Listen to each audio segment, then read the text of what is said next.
Hello mes babies, j'espère que vous allez bien. Donc moi ça fait un petit temps là que je vous ai plus fait de vidéos. Aujourd'hui je suis là pour vous expliquer un peu pourquoi je suis plus trop présente sur ma chaîne YouTube, sur mes réseaux, parce que c'est vrai que je me suis un petit peu éclipsée de tout. Et en fait je trouve plus simple de faire une vidéo et d'expliquer tout ça. Comme ça ceux qui ont envie de suivre peuvent plus ou moins comprendre mon absence. Et au moins ça me permettra voilà, de pouvoir me réorganiser avec mes vidéos, parce que c'est vrai que j'ai beaucoup de choses à faire, j'ai beaucoup de choses à penser et j'ai beaucoup de vidéos aussi que j'ai mis on va dire en pause et que j'aimerais faire. Mais je voulais d'abord faire une mise au point dans cette vidéo. Dans un premier temps, sachez que si je m'absente, c'est pas une question de que j'ai plus envie de faire des vidéos ou que je sais pas, j'ai plus envie d'être sur mes réseaux, c'est vraiment pas ça. C'est juste que moi, en fait en général, on va dire, je suis présente sur mes réseaux sociaux, mais quand ça va pas dans ma vie ou quand j'ai des problèmes ou enfin voilà, j'ai tendance à m'enlever de tout ça, parce que j'essaie de concentrer mon énergie là où je dois la mettre. Et voilà, et malheureusement la vie elle est pas toute rose et violette. Et donc voilà, c'est sûr que quand je vous fais des vidéos, j'aime bien être de bonne humeur et tout, et vous faire voilà, des vidéos en mode bonnes ondes et tout. Voilà. Et pour le moment c'est compliqué justement de faire des vidéos en mode voilà, tout va bien, etc. Donc j'ai besoin de prendre beaucoup de temps, beaucoup de recul avec ça. Ce que j'aimerais vous expliquer, c'est qu'en fait là, ma vie elle est assez compliquée et je vis vraiment des moments très compliqués, très durs et tout. Et du coup j'ai besoin vraiment de prendre beaucoup de temps pour moi. Et j'ai pas forcément le temps de faire des vidéos, de m'attarder là-dessus, parce que voilà, j'ai des priorités et c'est comme ça. Mais voilà, ma maman donc est gravement malade, très gravement malade. Et voilà, ça date pas de hier. Mais c'est vrai que son état s'est fortement dégradé. Et c'est vrai que j'en parle pas forcément sur mes réseaux, j'expose pas forcément, je vais dire, voilà, je veux dire, j'expose pas son rapport médical sur les réseaux, ce qui est logique. Mais du coup là, c'est vrai qu'il y a eu beaucoup de choses qui ont changé. Et pour ceux qui me suivent sur les réseaux ou ceux qui connaissent ma maman, voilà, vous savez que ça fait genre 7 ans qu'elle est dans les hôpitaux. Ça fait 7 ans qu'en fait on tourne autour de ça en fait. Voilà, il y a... Franchement, je vais même pas dire autre chose parce que ouais, c'est que ça en fait. Alors moi de base, pour ceux qui ne le savent pas, mais j'ai ma maman, genre je la vois tous les jours, j'ai tous les jours au téléphone. Enfin voilà, on a une relation assez fusionnelle. Je fais beaucoup de choses pour ma maman, dans le sens où voilà, enfin quand je veux aller faire du shopping, on allait ensemble. Voilà, je faisais ses courses avec elle, etc. Enfin voilà, bref, tout ce qu'une mère et une fille peuvent faire ensemble. Enfin voilà. Donc je faisais vraiment beaucoup de choses avec ma maman. Et c'est vrai que par rapport à ses problèmes de santé, forcément j'étais présente, et enfin je le suis et je le serai toujours. Hein. Et du coup c'est vrai que en ces temps il y a beaucoup de choses qui se sont passées au niveau de sa santé. Quand je vous parle de problèmes de santé, c'est pas genre un rhume quoi, c'est vraiment des trucs très graves. Donc du coup ici elle a à nouveau dû être hospitalisée. Donc ma maman elle a déjà été hospitalisée l'année dernière par exemple. Elle a été hospitalisée pendant un mois parce que ça n'allait vraiment pas. Et en fait depuis l'année passée, donc on va dire ça fait 7 ans qu'elle est dans les hôpitaux, mais l'année passée elle est rentrée pour un problème qu'elle avait au niveau du poumon. Donc elle avait de l'eau dans le poumon, etc. Elle avait fait le Covid aussi. Et du coup elle a été hospitalisée et son état était vraiment catastrophique, enfin ça n'allait pas du tout. Donc elle s'est soignée du Covid, mais voilà, il y a eu, on a dû faire des examens. Et donc on a vu en fait que le cancer était revenu. Donc c'est vrai que là, l'année passée, ça a vraiment été, on va dire, je vais même pas dire l'élément déclencheur, parce que en fait, déjà 7 ans en arrière, quand elle est rentrée dans les hôpitaux et que voilà, on lui a diagnostiqué un premier cancer du sein. Voilà, je veux dire en soi, c'est jamais chouette à apprendre. Enfin, moi j'étais hyper bouleversée. Je me rappelle, ma mère quand elle m'a annoncé ça, j'étais au supermarché, j'ai laissé mes courses comme ça, j'ai chialé. Enfin voilà, c'était horrible. Et après, bon voilà, les choses ont avancé, etc. Il y a eu plein de choses qui se sont passées par rapport à son suivi, tout ça. Mais l'année passée, Elle est rentrée donc pour, je vais dire, en fait elle était essoufflée. Elle avait, suite aux examens qu'on a fait, ils ont vu qu'elle avait de l'eau dans le poumon, etc. Et donc c'est pour ça qu'elle savait plus respirer. Enfin, c'était vraiment, elle était vraiment pas bien du tout. Et en même temps, du coup, elle avait le Covid. Donc bon, soit elle est hospitalisée, ils ont fait le truc Covid, machin, et ils ont fait plein d'examens, forcément. Et là, ils nous ont diagnostiqué donc un cancer. Donc pour la 3e fois, puisque donc elle a eu 3 cancers. Et en fait, ce cancer-là, je ne veux pas commencer à rentrer dans des détails avec vous et commencer à vous dire c'est tchic-tchac, à vous faire tout son rapport médical, parce que franchement c'est hyper compliqué et qu'on n'est pas là pour ça. Mais c'est juste pour vous dire que depuis l'année passée, en fait, son suivi a vraiment été encore plus important, c'était encore plus grave, enfin voilà. Et du coup, ici c'est vrai que j'ai dû prendre du recul avec mes réseaux sociaux, mes vidéos et tout, parce que en fait, tous les jours, là pour le moment, depuis qu'elle est ici à nouveau hospitalisée, je suis dans l'hôpital. Donc tous les jours, voilà, je vais en visite, je fais plein de choses pour maman, parce que forcément ma maman, je m'occupe de ses papiers, je m'occupe de tout son suivi médical, donc je suis en contact avec tous les médecins, etc. J'ai dû faire beaucoup de démarches aussi, parce que depuis l'année passée, son statut il a beaucoup changé. Parce que forcément, elle a été reconnue donc comme personne handicapée, par exemple. Et en fait, il y a plein de démarches à faire dont on ne se rend pas compte quand on ne le vit pas. Et elle est passée aussi en statut soins palliatifs à domicile, donc depuis l'année passée. Donc là, au mois d'août, ça fera un an qu'elle est en soins palliatifs chez elle. Et ici, elle est à l'hôpital, parce que ça n'allait pas du tout. Donc voilà, elle avait fait de la chimio il y a, quelques mois en arrière. On avait dû faire une pause parce que ses prises de sang n'étaient plus bonnes. Et suite à cette pause, ici, voilà, j'ai vu une dégradation, ça n'allait pas et je voyais qu'il y avait quelques soucis. Mais franchement, vraiment, une dégradation, mais genre totale quoi. Vraiment, franchement, c'était très impressionnant. Là, je me suis dit, mais là, il y a vraiment un truc qui va pas. Et donc je peux pas me permettre d'attendre qu'on retourne chez l'oncologue au mois de juin en fait. Donc on devait seulement retourner ici au mois de juin. Mais moi j'ai voulu accélérer les choses parce que maman ça n'allait pas du tout. Je me suis rendue plusieurs fois avec elle aux urgences parce que ça n'allait pas. Et ici la dernière fois qu'elle est rentrée aux urgences, donc avant d'être hospitalisée là ici, en fait l'urgentiste, le médecin qui s'est occupé, nous a clairement dit: ah non, mais la prise de sang est tout à fait normale, enfin voilà, il n'y a aucun souci, donc j'ai dû aller la rechercher. Chose que je comprenais pas parce que je me suis dit, non là c'est pas normal en fait, il peut pas me dire que tout va bien. Moi je vois bien qu'il y a un problème, je suis pas médecin mais il y a un problème là, ça va pas du tout. Surtout au niveau de la tête en fait, je voyais que ça n'allait pas du tout.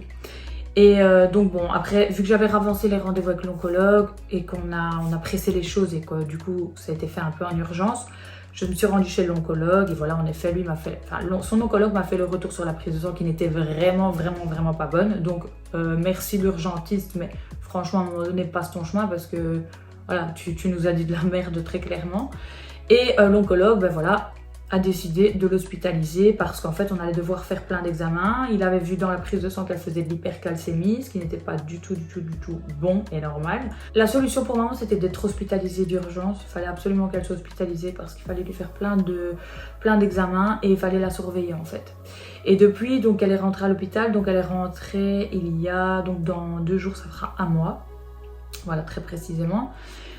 Et en fait depuis sa rentrée jusqu'à là aujourd'hui, donc là maintenant, la dégradation, elle n'a fait que s'accroître. Donc là on a continué à dégrader.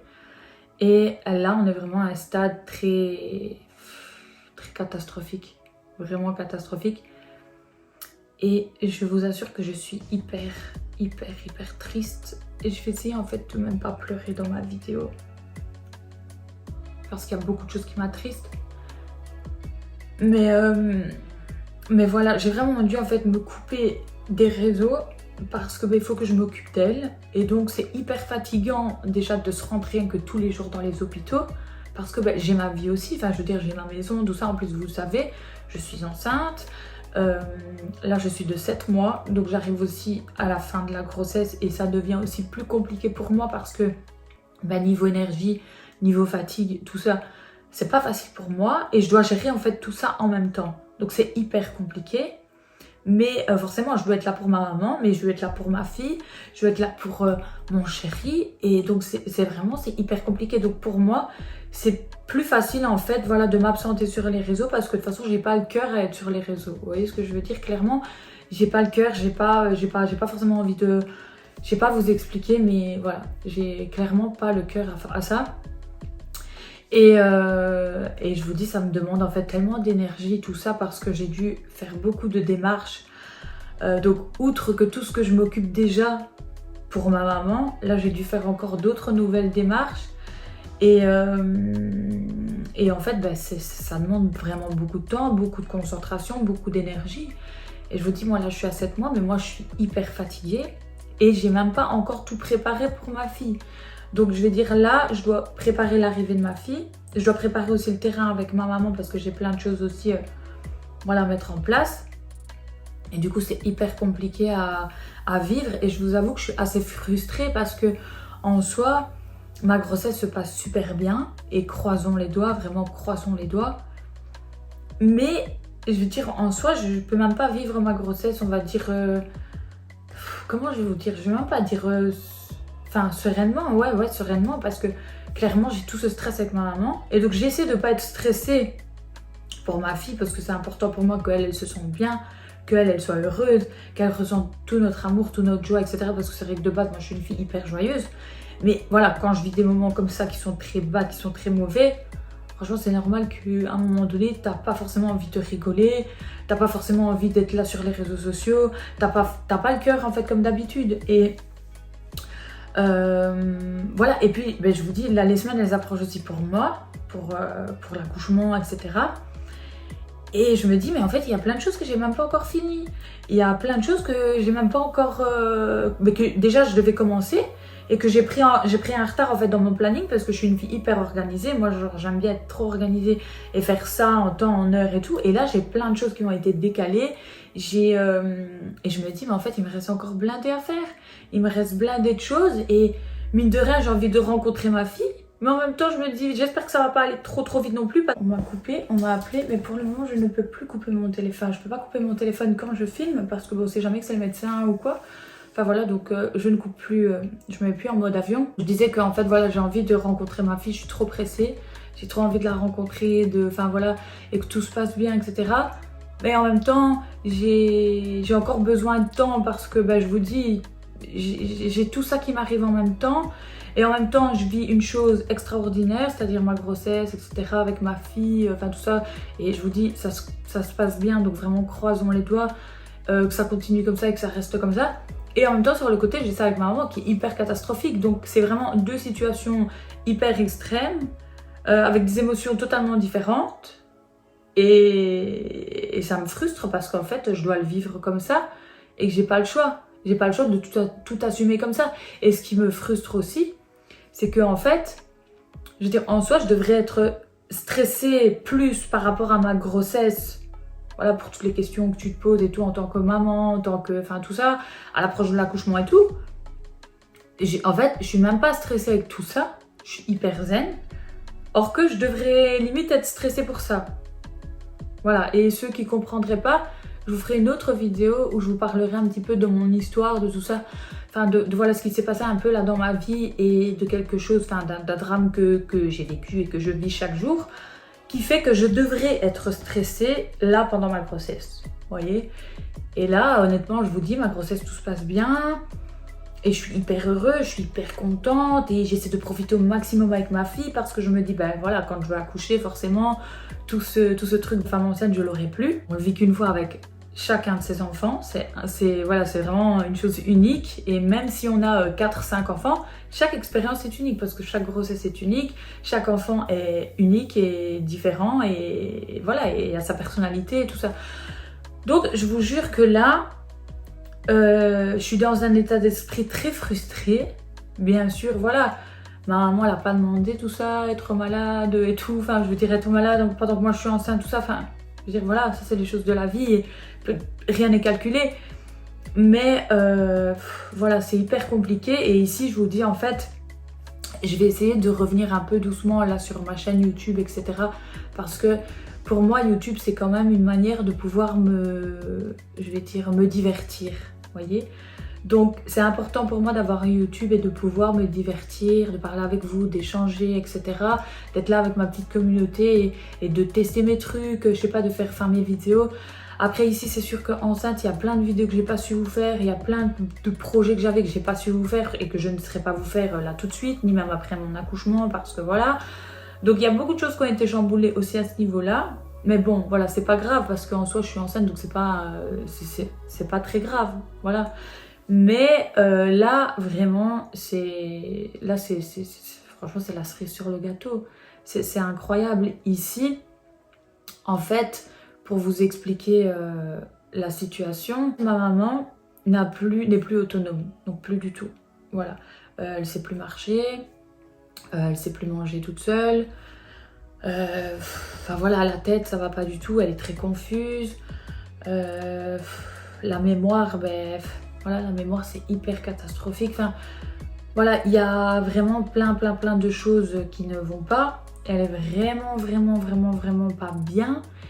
Et en fait, ici, forcément, quand elle est rentrée à l'hôpital, au vu de la dégradation, et déjà même avant qu'elle rentre à l'hôpital, enfin la veille, je me suis dit, mais ma maman, elle peut plus rentrer comme ça chez elle en fait. Très clairement, je dois placer ma maman dans une maison de repos. Ma maman, elle a 59 ans, c'est genre hyper jeune. Et je dois en fait faire toutes les démarches pour ça. Et vous vous rendez même pas compte comment je suis triste et comment je suis mal. Parce que j'ai pas envie de la placer. Mais malheureusement, j'ai pas le choix. Parce que, en fait, elle est tellement dans un état, je vais dire, très grave et très lourd. Qu'en fait, même moi, je ne sais pas, je ne saurais pas m'occuper d'elle en fait H24. Elle a besoin d'une assistance H24. Vous voyez, vraiment H24. Évidemment, ma maman, elle était déjà en soins palliatifs chez elle, donc vous vous rendez bien compte que j'étais en relation avec des assistantes sociales, avec des aides familiales, avec des aides ménagères, avec tout ce bordel-là, enfin soit. Et donc, vous comprenez bien que là, la meilleure solution, autant pour elle que pour toute la famille, c'est mieux en fait de la placer, même si c'est triste, mais pour son bien-être à elle déjà et pour sa sécurité. Parce que là, elle vit dans une maison à 2 étages où elle ne sait même plus monter une marche d'escalier. Clairement, elle est alitée. Et son cas, il est vraiment extrêmement down, mais vraiment, je peux même pas vous expliquer parce que il y a tellement de détails à vous donner que voilà. Et si vous voulez, je vous ferai peut-être une vidéo là-dessus, mais bon, là, c'est vraiment pour vous expliquer en fait tout ce qui m'arrive et pourquoi ça ne va pas. Et donc, clairement, je suis là en pleine démarche avec ça. Donc, demain, elle sort de l'hôpital et elle va intégrer une maison de repos. Et je vous dis pas, en fait, déjà même rien que toutes les démarches que j'ai dû faire, mais aussi, j'ai eu du stress et j'ai encore du stress forcément, mais rien que pour choisir une maison de repos, en fait. Même rien que pour ça, je vous dis pas le stress que j'ai eu. Et j'ai essayé de canaliser. Parce que je me suis dit, mais faut pas que je sois stressée comme ça pendant ma grossesse, parce que je veux pas que ma fille elle ressente tout ça. Mais bon, je peux pas nier les faits, je peux pas faire semblant de rien, je peux pas faire semblant que ma mère tout va bien, qu'elle est en bonne santé et qu'elle est là à rigoler en fait. Je ne peux pas, parce que voilà, les jours de ma maman ils sont comptés, très clairement. Donc c'est logique en fait que je panique. Mais voilà, en plus ça arrive vraiment à un stade où ma maman elle va pas du tout bien, ses jours sont comptés. Et ma fille, voilà, dans 2 mois, j'accouche. Donc, en fait, on est vraiment à un timing très serré à tous les niveaux. Le timing, il est en jeu. Et je vous le dis honnêtement, je fais que ça, en fait. Je fais que ça. Voilà, donc ici, demain, elle sort de l'hôpital. Voilà, parce que tous ces examens, voilà, ils ont été faits. Tout ce qu'elle devait faire à l'hôpital est fait. Donc maintenant, elle va être prise en charge en maison de repos. Et voilà, bon, évidemment, psychologiquement, c'est très dur déjà parce que ma maman, elle me dit des phrases qui me fendent le cœur, elle me dit des choses qui me fendent le cœur. Et je vous jure que ça me fait vraiment beaucoup de peine parce que j'ai pas le choix. En fait, j'ai pas le choix. Dans la vie, c'est comme ça, parfois, t'as pas le choix. Et j'essaie de faire au mieux.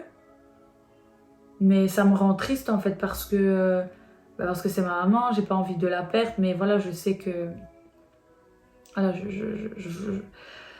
voilà, je m'exprime pas là-dessus, mais voilà, je sais voilà, ce qui va arriver, etc. Je sais ce qui me pend au nez. Et en fait, ben, rien que déjà de devoir la placer, ça me brise le cœur. Mais voilà, après, elle sera mieux en maison de repos qu'à l'hôpital, parce qu'à l'hôpital, le suivi, franchement, c'est assez catastrophique. Donc, je vais pas en fait rentrer dans ce vif du sujet parce que c'est encore un autre débat. Mais en même temps, ma maman, elle a besoin vraiment d'une assistance H24. Voilà, qu'elle n'a pas. Nous, on essaie de se relayer pour les repas, etc. pour être sûr qu'elle mange. Parce que maman ne sait plus manger. Et clairement, on a beau lui faire les tartines, si elle ne sait pas manger, elle va regarder la tartine pendant 2 heures. Donc, vous voyez, même avec l'hôpital, l'organisation, ça ne va pas. Donc ici, je me suis fait une raison et je me dis que ça ira mieux quand elle sera en maison de repos. Donc, elle rentre demain. Et voilà, donc j'espère que ça va bien se faire. J'espère que elle, voilà, ça va aller mieux aussi pour elle au niveau du suivi, de la prise en charge et tout. Et que moi, je vais aussi pouvoir souffler un peu à ce niveau-là et être plus sereine. Voilà, être un peu plus sereine par rapport à son suivi, sa prise en charge, etc. Et voilà, et on verra les choses comment elles vont aller. Mais clairement, je suis hyper triste. Et voilà pourquoi vraiment je suis absente là sur mes réseaux, parce que je vous le dis, j'ai tellement de choses à faire. Voilà, j'ai pas forcément envie de m'amuser, j'ai pas forcément envie de rigoler, j'ai pas forcément le temps. Voilà, parce qu'après, même quand on fait des vidéos, il faut faire les montages et tout ça, ça prend de l'énergie. Donc je dois aussi garder beaucoup d'énergie pour ma fille, c'est ma priorité.